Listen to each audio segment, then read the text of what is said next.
Or shot fire, officer down, shot fire, officer down. Got a city officer down, shot fire. 223, be advised, we have a visual on enemy paratroopers in grid Papa uniforms. Welcome to the Resilient Warrior Nation, a podcast dedicated to inspiring hope and healing for first responders, military veterans, and anyone facing PTSD and trauma. Hey everybody, welcome to another episode of the Resilient Warrior Nation. I'm your host, Mike Morgan. I am very pumped today for the guest of our episode and her being the first female guest on the Resilient Warrior Nation.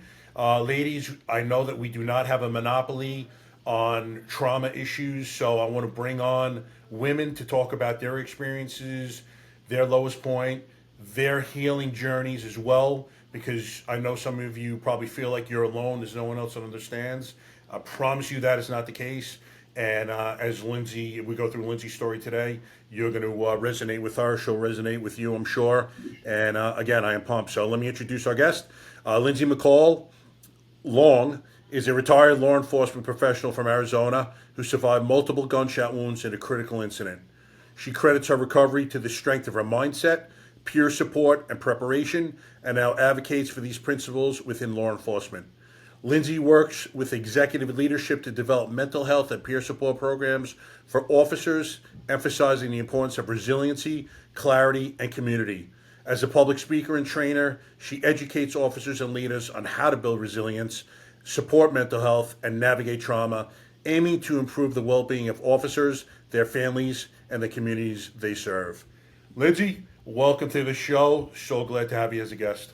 Thank you for having me. I appreciate it. I know we've been chit-chatting for a while now, but I'm glad I get to have this opportunity with you. Absolutely. So pumped to have you on. And like I tell all my guests, this episode is going to change someone's life. I hope it's a female, but it doesn't matter regardless of who it is. I know there's a lot of females out there going through trauma issues, whether it's PTSD through their jobs or just life in general. Mm-hmm. And, we need to include women more on these podcasts and tell their stories just to show other women going through it. You are not alone. This is Lyndsay's story. This is what Lyndsay's done. And give them specific examples. And, just they're going to feel more inclusive and know that there's people out there with voices who are speaking about them and their stories. So please tell the audience about yourself, where you grew up, home life, siblings, how your childhood was. Oh, where do I start? So both of my parents were in the music business. So we moved around. My mom and dad would call it like following the music. So I was born in the Bay Area in Vallejo, California. And my father was from the Bay Area originally. He's since passed, but he was from the Bay Area, and he was the drummer and co-founder of a funk group out of the Bay Area called Confunction. And my mother actually met my father when she was working at Stax Records in Memphis. So, Isaac Hayes and acts like that. And my dad's group was living in Memphis at the time, and my parents met, but my mom was like, look, we work together. I'm not going to date you, so we're all set. So then when the group left, when Confunction left Stax, and then they went back to California, my dad was like, hey, well, we don't work together anymore, so what's up? My mom's from D.C. originally, so, they ended up getting together, and my dad stopped performing sometime, I think in like the 80s, like maybe late 80s, he stopped performing. And then my parents got regular jobs, as I called it, because my mom had worked with my dad's group as well.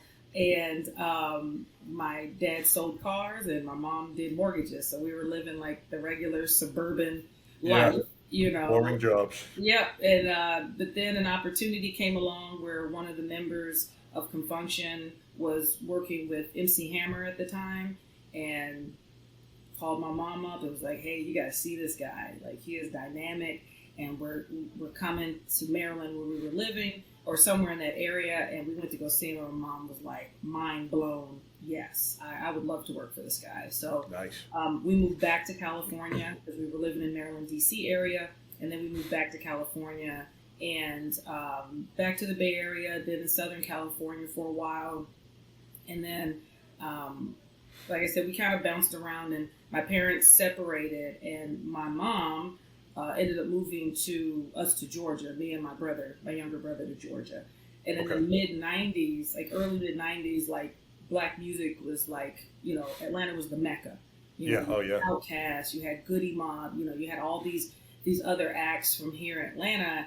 And so, my mom moved out and started doing some marketing. I went to high school here in Georgia. I'm back in Georgia now. And did college, started working at Gwinnett County PD here in Georgia.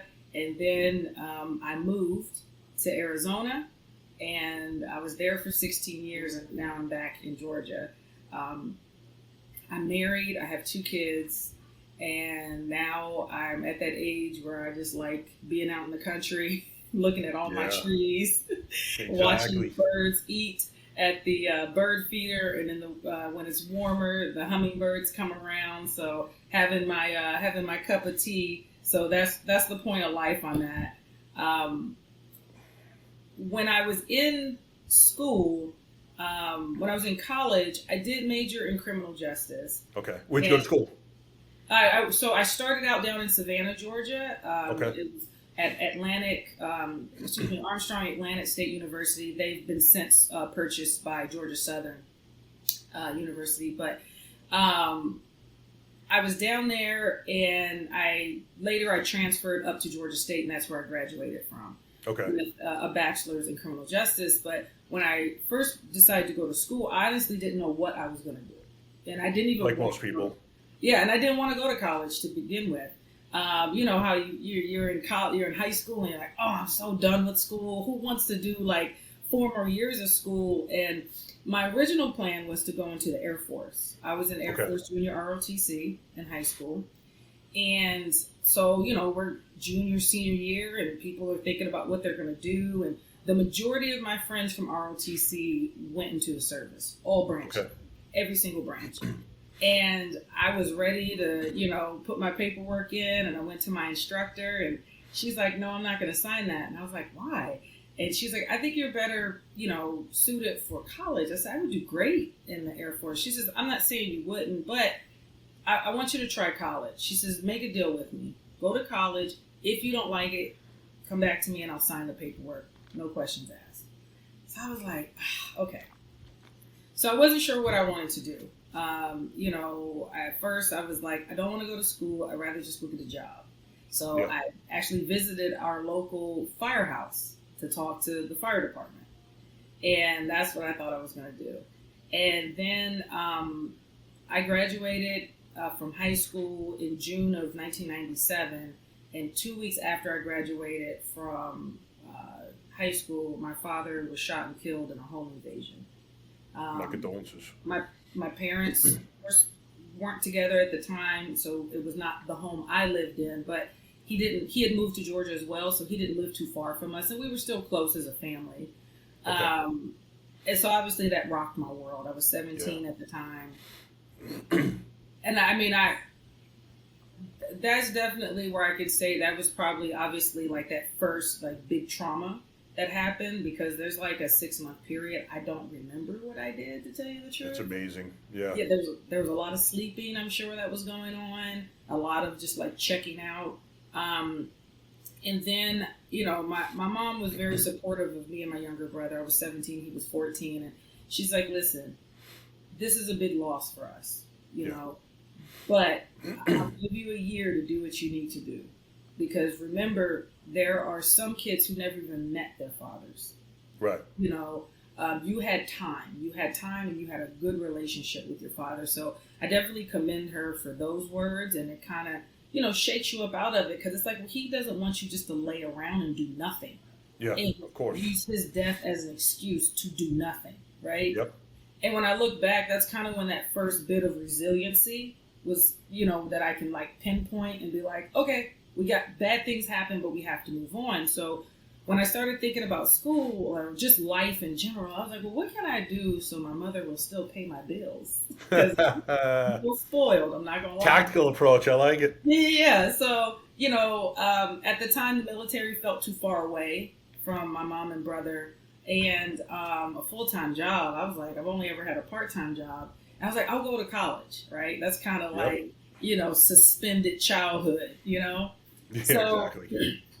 I go to school, like I said, started off down in Savannah, had a great time down there. And I don't mean just like partying, like college stuff. Like I made some really, really good friendships down there too. Like people that, we still talk like probably weekly. There's a group of us that talk weekly. That's great. And so, but I like Savannah, but Savannah was feeling a little claustrophobic for me because it is a smaller city than I'm used to. And I transferred up to Georgia State, and you have to do an internship to graduate. And I'm like, I don't know what I'm going to do. Like, yes, my major is criminal justice, but I don't know what I want to do. Yeah. So I was like, you know what? It'll be easy. I live in Gwinnett County. I'll just do my internship there. So it was 10 weeks. And the first 2 to 3 weeks that I remember being bored out of my mind because I'm like, this is a dumb job. I'm 23 years old. I'm watching adults tell other adults how to be adults. I don't want to do that. I still live with my mama. So you doing ride-alongs now? I was doing ride-alongs. Okay. So I had to ride along with a different section of the department every week. And I had reports that I had to write about it. And I was like, this does not seem exciting to me, like at all, telling adults how to be adults. And then, officers don't like to have ride-alongs sometimes. Yeah. But when they get you in the car, they don't shut up. Yeah. They just talk. So then I'm hearing all these stories about life and personal issues. And I'm like, who wants to do this job? This is crazy. These people are going through it. Like, why would you sign up for this? And sometime during the 2-3 week period, I ended up on a call where a sergeant was talking to some young ladies who had been stopped for shoplifting. Okay. And he took a very, not so much the authoritarian, authoritative, approach. It was more of a fatherly approach. Talking to them. Yep. And I was like, oh, wow. So it's not just show up, throw people in cuffs and take them to the jail and process them. It is having a conversation. And I've always been a people person. And why, then I started paying attention to how certain officers connected with the people they were on these calls with. And I'm like, okay, that's more my speed. If it's not just locking them up, but you can also arrest someone and still have some sort of compassion for them. Yeah. And I was like, okay. So I applied. I applied in May, I think, of 2003, and I was hired right after my 24th birthday in 2003. Okay. And, do the 20-week academy, and most of that academy, I would show up and I would look around and be like, why am I here? Like, this is crazy. Let me ask you 1 second. Sorry to interrupt, but how was Mom with this decision? Was she good with it? You becoming a police officer? So she was supportive. It's because of it's what I wanted to do. But later I found out how much she was not a fan. Okay. And police in general, or you become a police officer? No, just me becoming a police officer. Okay. And can I ask you how her interaction was during your father's, death and subsequent contact with the police? Was it positive for her, or? So no, it wasn't, and she can tell you a whole nother story about that. But I'm sure. One thing I do remember, and I generally talk about this when I'm talking about how that interaction played into my job later on, is I remember the night the 2 detectives showed up at our townhouse to tell my mother about my father's death. And, and I don't know what happened to those detectives, but I always pray they got some sort of formal training on doing death notifications. Really? This wasn't it. And the way I saw it back then and the way I still see it now, because I've had training on death notifications, is it was almost as if my mother had lost her wallet and they came to return it. It was like the driest, impersonal. hey, your ex-husband was shot and killed in a home invasion. These are all the details we have for you. Good luck, champ, and left, kind of thing. And like, I have returned lost items with more compassion than that. And I just remember the look on my mom's face and just, you know, I can only imagine what she was feeling and thinking, if I ever had to deliver news like that, it is not going to be like that. Yeah. You know, I've had to do it, and I've Yeah. always Yeah. tried to treat everyone else as though I want to be treated, and, you know, just summon the utmost compassion, because you're about to change someone's life, number one, Yeah. and it's not in a good way, and You're they're a going to part- remember this the rest of their life. And that's what I was about to say. You're going to be a part of somebody's moment. Yep. You know, and I've heard even detectives talk about it. Like, you know, I know I didn't have anything to feel bad for, but now I'm emblazoned in this person's memory as delivering some of the worst news you can possibly receive, right? Yeah. And so, you know, and even at my department that I retired from in Tempe, at Tempe PD in Arizona, you know, we would have a chaplain come with us sometimes. Especially if they didn't have any family there in the area. We had peer support. We had our our victim services, or like Care 7 is what they called it. So Okay. you know, anything Care 7, anything we couldn't do, Care 7 could do. You know, if you need shelter help, mental health help, if you needed local mortuary, like they had pamphlets for, like, their van was like a clown car. Whatever you needed, they had it. Yeah. No joke. Social work to the nth degree. And they were fantastic. So we would have them with us. So once we made that initial contact, you know, and the person may have known the person was sick, or just it hasn't hit them yet, or they may break down. Someone's there so that you don't just deliver that news and leave. You know, what if it's a young parent with young kids at home and they're like in a daze, and now these kids, you know, they still need to be cared for.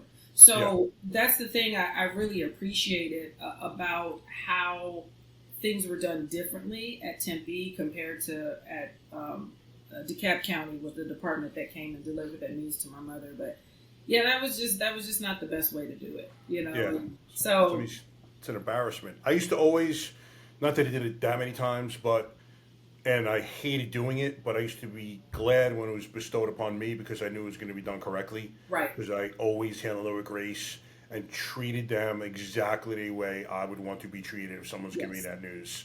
And, you know, I've had talks with guys afterwards, like, bro, that was an embarrassment. The way you deliver that news to someone. You want your mom or dad getting delivered the news the way you just spoke to them. Yeah. And listen, I understand seasoned homicide detectives have a tough job, but doing that one portion of it, you need to have all the empathy you could summon in your body to deliver that news. You know, you go back to being that cranky old bastard after that. But, you know, it's just not right. And, you know, it affected how I did death notifications going forward, because I didn't like them. Like, I remember, like, you know, breaking down in tears, thinking about having to go do that. And then finally, I just had to talk to my supervisor about it. I said, listen, it's not that I don't want to go on this call. This is the reasons right now that I can't. So I was very honest with my supervisors about it. And so, but I wanted to learn. It's not something I can hide from forever. And so I would just generally have someone else come with me who understood where I was coming from. And yeah, it's real easy to say, yeah, but your dad died in 97. Why aren't you over it? But from 97 to, and it really, because we didn't even do it at Gwinnett County, so I would have to jump forward all the way to like 2009 when I started working at Tempe PD. I had not delivered any bad news like that to anybody from 97 to 2009. That's a long time. Yeah. You know, and so you can't just say, oh, well, it shouldn't be that big of a deal. It's uncomfortable, period. Whether you it's always uncomfortable. One time or 100 times. Yeah. It's uncomfortable. But to your point, yes, I want to be there for that person, because you are a part of somebody's worst moment. You know? Yep. Possibly the worst moment. And you don't want to be, like I said, those detectives and be cold and very, you know, just like kind of whatever about it. That's great. Remember, you're a homicide detective. I'm not. You deal with this often. I don't. And so I would even remember that on some of our, our lower level calls compared to homicide, like, a burglary, a no suspect, burglary or something like that.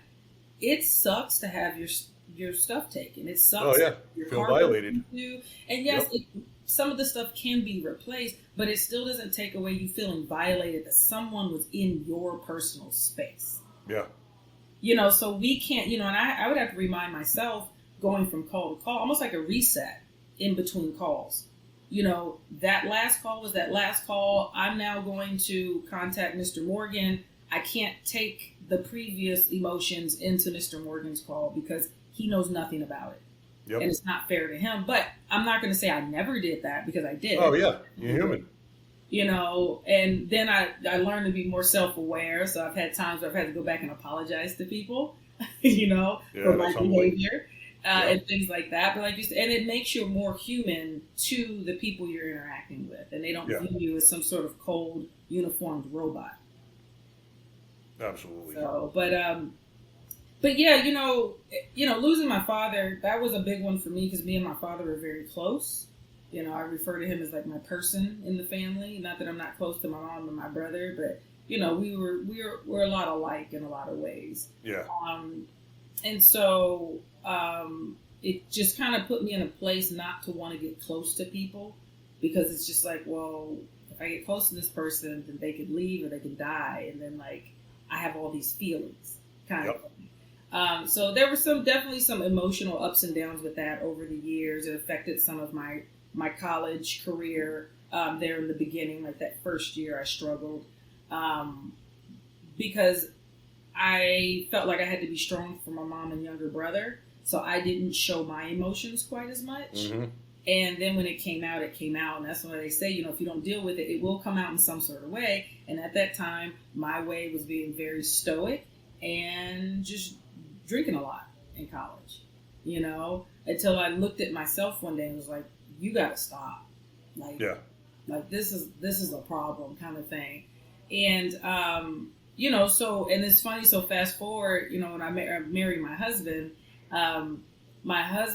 reminds my mother and other people who knew my father a lot of my father. Even, I introduced my husband to some of my cousins and they're like, oh my goodness, he reminds me of Uncle Tony so much. Like this is crazy. Just sometimes, not just the way, like my dad had a beard, my husband has a beard, but just his demeanor sometimes. Yeah. And they were like, man, you married your dad like that. I'm like, did I? Like, that's crazy. But good. You want those good parts of parents. It's just, we love our parents, but there's things we're like, we can do without that part. So I'm very fortunate, very blessed to have married those good parts. So I love it when someone who knew my dad back in the day meets my husband and they're like, dang, that's crazy. That's my dad's first name is Louis, middle name Anthony, so his nieces and nephews called him Tony. But so somebody meets him like, man, that's Uncle Tony or that's Louis right there. That's crazy. So that makes it's amazing. Oh, absolutely. All right, so again, you're starting your career here with Gwinnett. Yeah. You're in the academy. I survived academy. Everybody's like, oh, where are you going to get assigned? I was like, I don't care. Like, I don't care where I get assigned. And then I got put at the district that nobody really wanted to go to, which was our West Side district. It was one of our smallest districts, and it was our busiest at the time. I don't know what it's like now, but it was definitely busy. And because a lot of Gwinnett County was rural still at the time. Yeah. And Gwinnett County is, like, I think the largest county in Georgia. And at the time, it was divided into 5 districts. I think it's 6 now. But, District 1 was super tiny, and you were like this. You didn't call out over the radio to go eat and all that other stuff like that. It was just like, have your buddy cover your zone while you grab some grub, something greasy real quick, or go to the bathroom and keep it moving. So I get put at West Side, and at first I was like, I don't want to be here. But I'm glad I was placed there because I learned a lot in a short amount of time. Yeah. And one of the best compliments I got was from a canine guy who had been there for a while. I was helping him with a track, and when we were on our way back, he just got chit-chatting with me, and he says, how long have you been here? And I said, 2 years. And he was like, really? He said, I thought you'd been here longer. And I said, I had somebody else say that to me. Like, why would you think that? I'm still like, I don't know anything. And he's like, where do you work? And I said, I work District 1, West Side. And he's like, that's why. Because you've learned a lot more. He says, talk to some of your academy buddies in other parts of the county, and they don't go on nearly as many calls. They don't go on nearly as many of the hot tone calls that you get, stuff like that. So I was like, oh, okay. And he's like, and I can tell you've been working around older officers because you're real chill. Like, you're real. And I even had somebody say, oh, I thought you'd been here 5 years. I was like, why would you say that? They're like, because you don't get excited about anything. Oh, okay. So I guess those rooks are jumping out of their skin sometimes. Yeah, but at the same time, I tell people that was a good thing. But then I also picked up the bad habits from the veteran officers, the grumpiness, the using alcohol as my way to decompress at the end of the day. And so it was very easy, because I'm learning from them, so I'm learning everything from them. Yeah.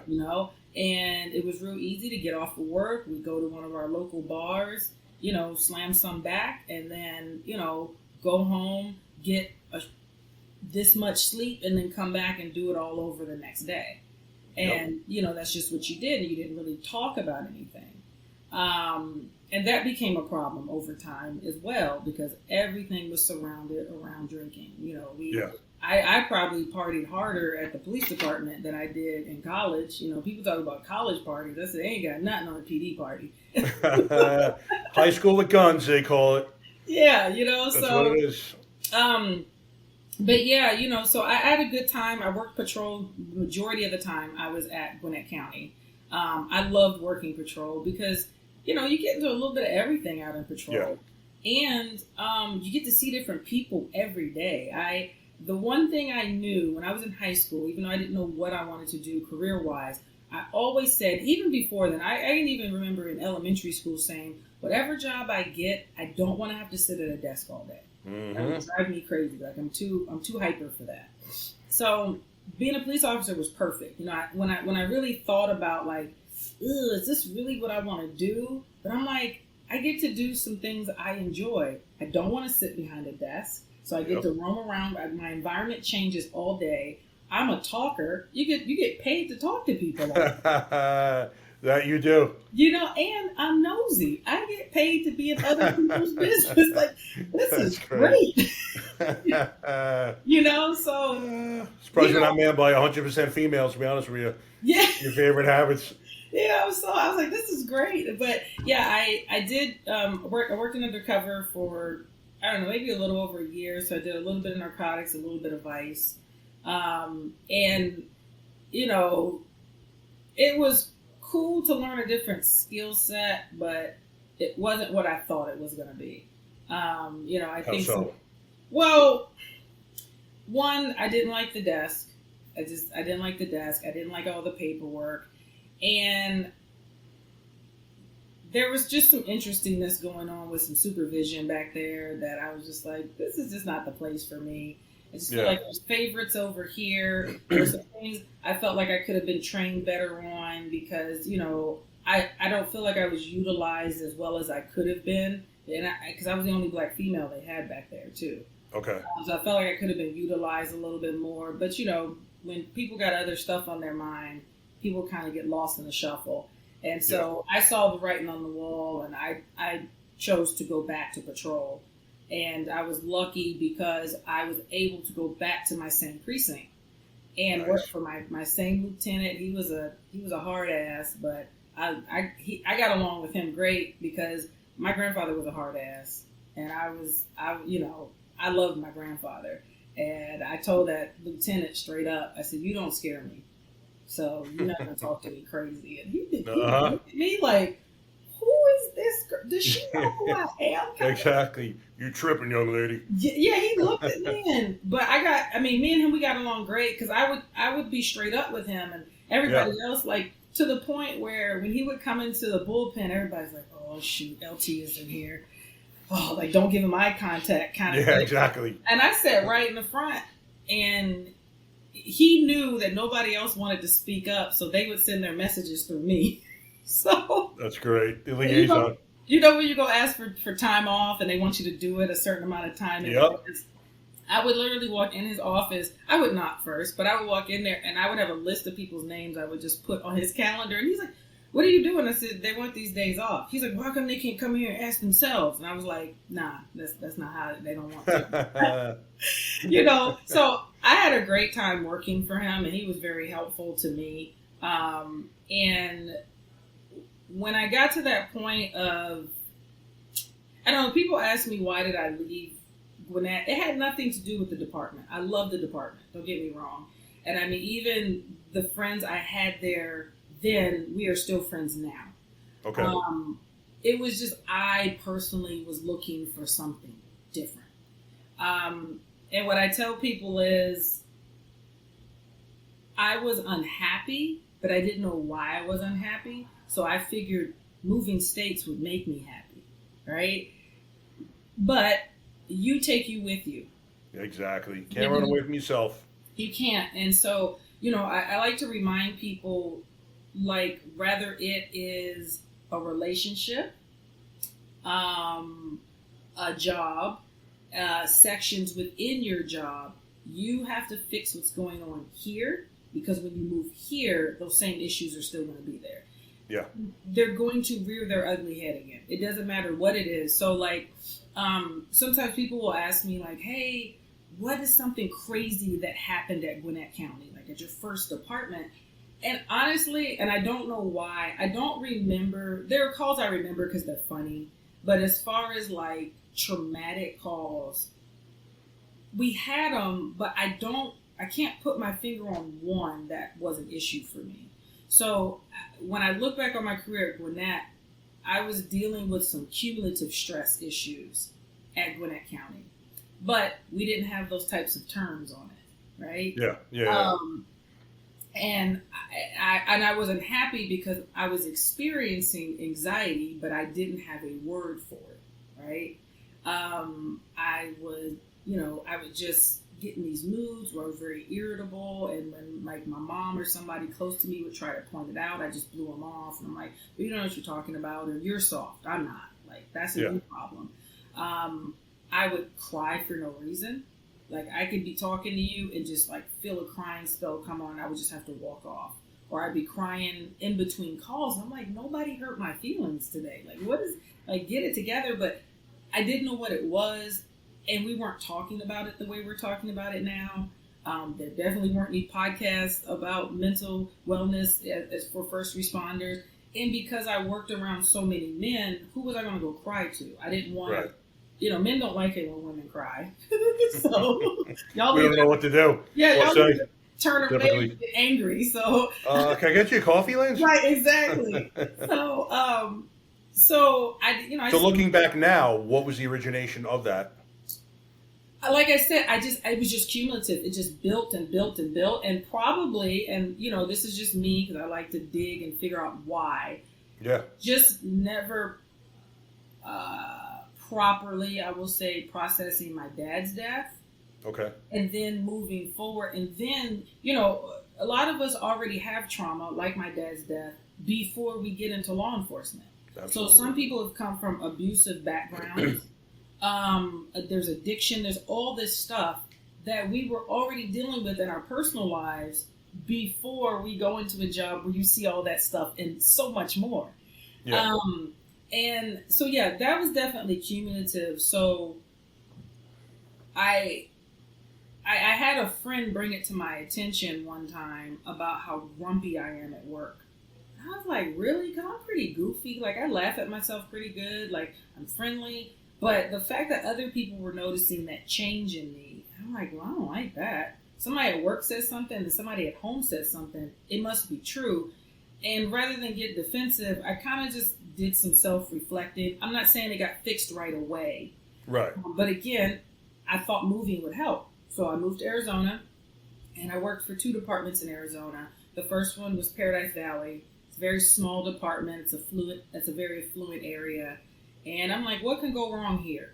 A bunch of big houses. We go on alarm calls most of the time.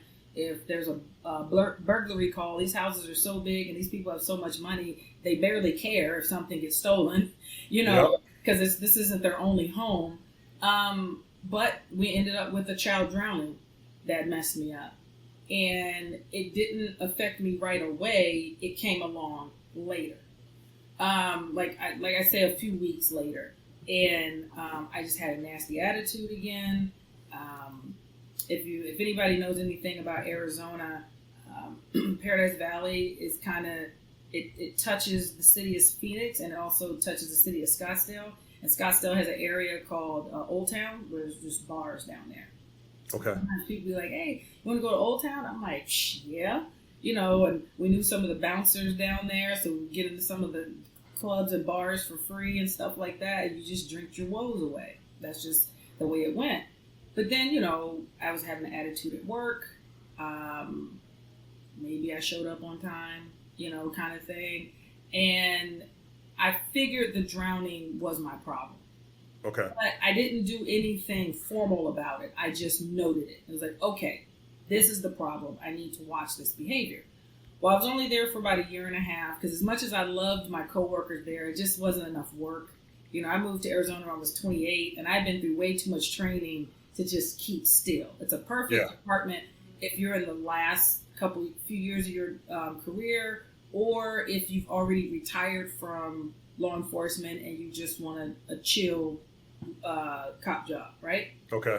So I go over to Tempe, more people. You got Arizona State University there, so you have, you know, the college population. You have middle class families. You know, there's some low income families. You have the transient populations. You get a little bit of everything there in Tempe. Right. Had a good time there. And then a college student was shot and killed senselessly by this woman that had addiction and mental health issues. Just no reason at all. And that call stuck with me. I was one of the first people on that scene, and I ended up interviewing her boyfriend, who was sitting right next to her when she was shot and killed. So that took some time, because they were international students, and I don't speak Mandarin. And so just trying to, you know, this poor young man, and just trying to get anything out of him. What English he does know. And then we did get a translator. And now we have to do a death notification via phone, you know. And at the time, it didn't bother me because I was in work mode. I think reflecting on it later, it started to bother me. And I couldn't imagine what it was like for that father to get that phone call. Oh, you know, devastating. That, you know, you send your daughter to the United States to get an education, and then this happens to her. And it took a minute for the bad behavior to start again, but I knew it had to have been from that call, because that was the only crazy thing that it kind of happened, right? Okay. And again, I knew enough at that time to be like, hey, we got to talk to somebody. And I finally went to my supervisor, and I said, listen, I know I've not been the best officer to you recently. You know, I'm showing up to work late, I'm being disrespectful, report time, getting in on time. I just didn't care. I was like, whatever, you know, I'm being short at home. And he hooked me up with our peer support team. And that was probably the best thing that could have happened for me at that time, because he let me know the things I was experiencing was normal. These are all normal things that you're experiencing. Your brain and your body are just trying to process this stuff, because I wasn't sleeping and all this other stuff. I was overeating. And so that was a huge help, just to hear somebody say, no, you're good. You're good. You're normal. Yeah. Cool. They worked with me a little bit more. I even went by the memorial that they had for her, which it was good, but it was bad for me in the sense of it brought up all this emotion I didn't expect. And at the time, it felt bad. When I look back on it, it's not bad, because I'm a human being. And a commander that was there, I ended up like going and like blubbering behind his patrol SUV. And he comes over again, doesn't want to look at me because I'm crying. And I apologize. I said, I'm so sorry. I don't even know where that came from. And he didn't look at me, but he just directed his voice towards me. And he says, well, you're human, aren't you? And, you know, I tell people, like, that was a mind blower for me, because I was like, he's right. I'm a human being that wears a uniform every day. I'm not Exactly. a robot. Yeah. Like, who says we have to come to work and just not feel anything? I grew up in my teenage years, I grew up in the South. I'm a hugger. I hug people on calls. I'm not going to give you like a straight arm, impact push or nothing like that. Like sometimes people, they need human connection, right? So we do that. And I did get to the point where I can go by that intersection without getting that catch in my chest, because I was avoiding that intersection at all costs for a while. Okay. I was late to calls because I'm going completely around it. And then I got to the point where I was processing it better. But it's still, I was beating myself up, as I think a lot of us can do sometimes, because we tell ourselves things like, why is this call bothering me? Like, I've seen worse. And I say this in my presentations all the time, like the fact that we can be in a career field where you have seen worse than a college student getting shot for no reason in the middle of like broad daylight. That's crazy. That we can be like, I've seen worse. Well, the child that drowned in Paradise Valley, I've seen worse. That's crazy, right? But when I really picked it apart, and I think what was different, and when I look at the things that bothered me at each one of my departments, I was in different phases of life in each one of those things. So we have to remember that affects us too. So like I said before, we're already dealing with life when cumulative stress or a critical incident strikes us. It could be an illness, it could be depression, it could be a trouble in a relationship, and then you have this big thing happen, right? Well, when I was at Gwinnett County, I was single most of the time I was there. Me and my husband started dating right before I left Georgia, actually, and so I was single. I lived at home. I didn't, other than my mom and brother, I didn't have any real attachments. Then I moved to Arizona. My, now husband, then boyfriend, we were dating. We weren't living together, but we were dating. So, okay, one day I would like to get married. One day I would like to have kids, and to see this lifeless 3-year-old, it took a toll on me. Oh, yeah. Tempe, with the college student. I'm married at that point. I think our son was about 1.5 years. That's rough. To think like that could have been my child. It's not. But I remember just wanting to go home that day. That's all I want to do is go home. And so I don't think we give ourselves enough credit when we're going through stuff.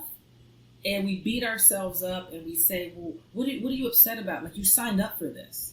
Yeah. Oh, you don't. We sign up for the action most part. We don't sign up for the lingering crap that sticks on us after the action. Exactly. The anxiety, the alcohol, the addiction things, the infidelity. Like, we don't sign up for that part. We sign up for the action and to be able to tell our friends all these cool stories. That's what you sign up for. Yeah, to help people, but unfortunately, everything else comes with it. And like you say, I ask my wife this all the time, how come that negative voice inside your head is so loud when it's talking to you, but that positive voice is so low, it's like a whisper sometimes, when it should be vice versa. The way you talk to yourself is so important to your mental health. If you talk down and, talk smack to yourself about yourself, it's going to affect your mental outlook on yourself. If you're talking positively, it sounds so stupid sometimes, but it's the truth. I mean, I've started doing it myself in the last year. Like, sometimes I do something like, man, you're a dumbass. Since then, for the most part, I don't ever do that. And, if I do something good, I'm like, yeah, brother, nice job. I should say it to myself.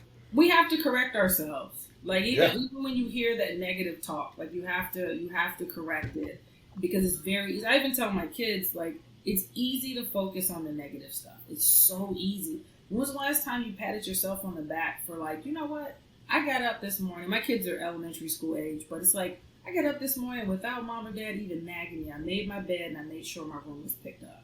It's going to be a good day.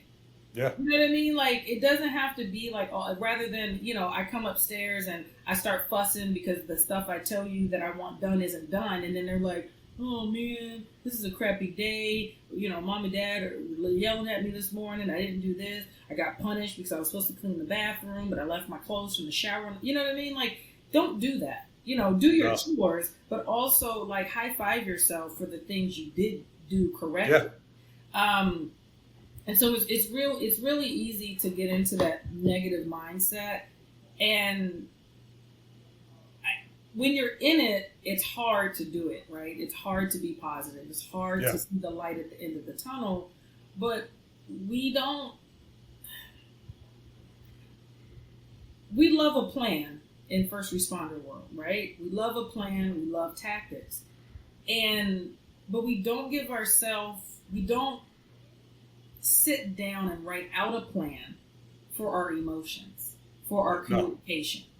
You know, we love a go bag. You know, how many people you work with have a go bag and you probably still have one right now. You know what I'm saying? Like, you know, in case something jumps off.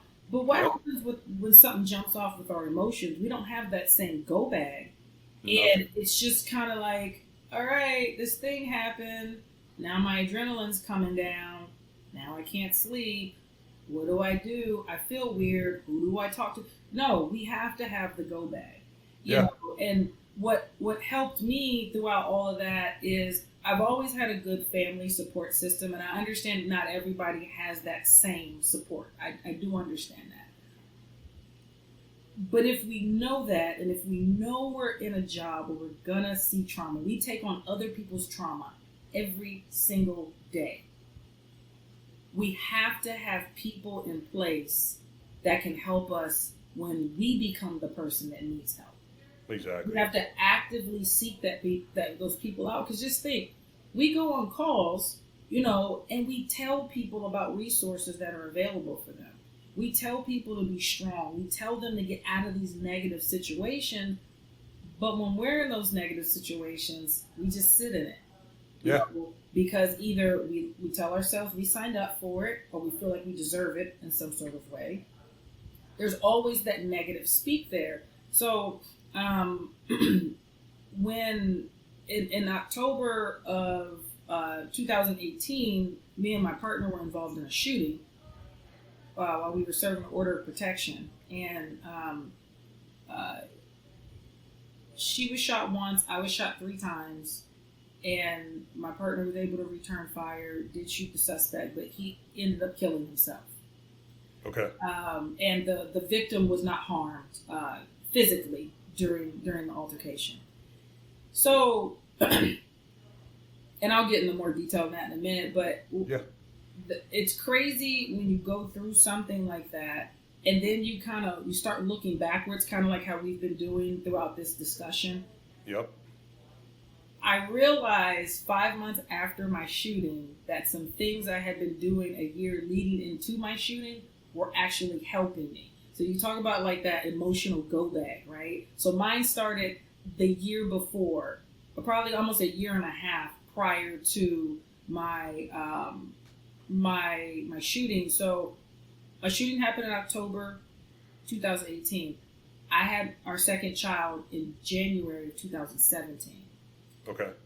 And from January to November of 2017, I had been dealing with undiagnosed postpartum depression.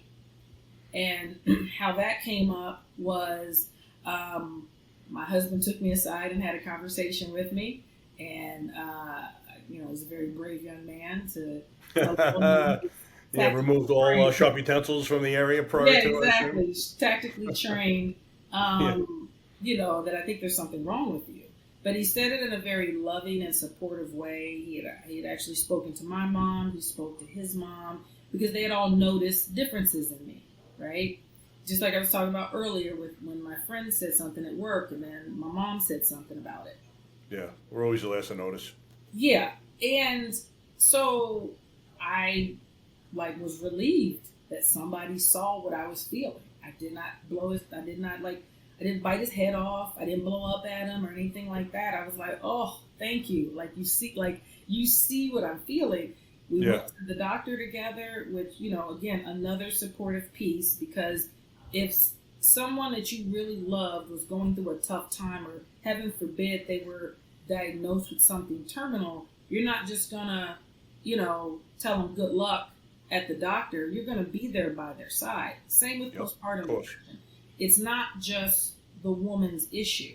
You guys created a life together. Everybody is responsible for what happens next. You know, people don't realize, like I enjoyed my pregnancies. I had good pregnancies, so I can say that.